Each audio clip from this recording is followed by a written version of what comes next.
गुरुजी राधे राधे। बस मेरा यही सवाल है कि अगर मैं शादी करके अपने घर जाऊं तो अपनी फैमिली का आगे जाके मैं उनका मतलब कि हेल्प कर सकूं, बस यही शादी सवाल करके है। घर जाओ हाँ जी। तो फिर से पूछो। तो मैं अपनी फैमिली का ध्यान रख सकूं, उनके घर जाकर अपनी मम्मी पापा मेरे 2 भाई हैं उनका मैं ख्याल रख सकूं आगे जाकर भी। हाँ जी। अभी शादी हुई नहीं? जी नहीं, अभी हुई नहीं है। और पहले ही से हाँ जी, प्लानिंग चल रहा है। ससुराल में तुम्हारे पाँव टिकेंगे? जी ससुराल में तुम्हारे पाँव टिकेंगे? तुम्हारा पूरा ध्यान माँ में रहेगा?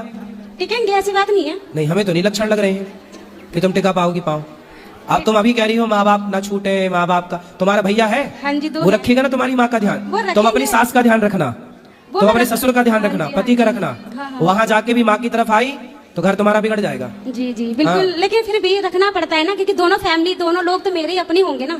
तो सास का ध्यान रखना ज्यादा, माँ का ध्यान रखने के लिए तुम्हारा भाई है। जी है, मानती हूँ। आगे जाके क्या होता है ना कि लड़के बिगड़ जाते हैं, उनकी बहुएं आ जाती हैं तो बिगड़ ऐसे ही जाते तुम्हारा हैं। जिससे ब्याह होगा वो भी तो एक लड़का होगा, उसकी माँ भी तो कहेगी मेरा लड़का बहू बिगड़ गई।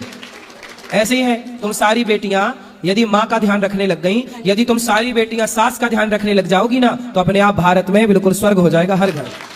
तुम शादी करके माँ की तरफ आती हो ना, यदि सास की तरफ भाग जाओ तो तुम्हारा घर स्वर्ग बन जाए। फिर क्या हो, तुम्हारी भौजाई आएगी ना, फिर वो भौजाई भी कहेगी अपनी माँ की तरफ जाऊंगी, तुम्हारी माँ का ख्याल रखेगी नहीं। तुम अपनी सास का ख्याल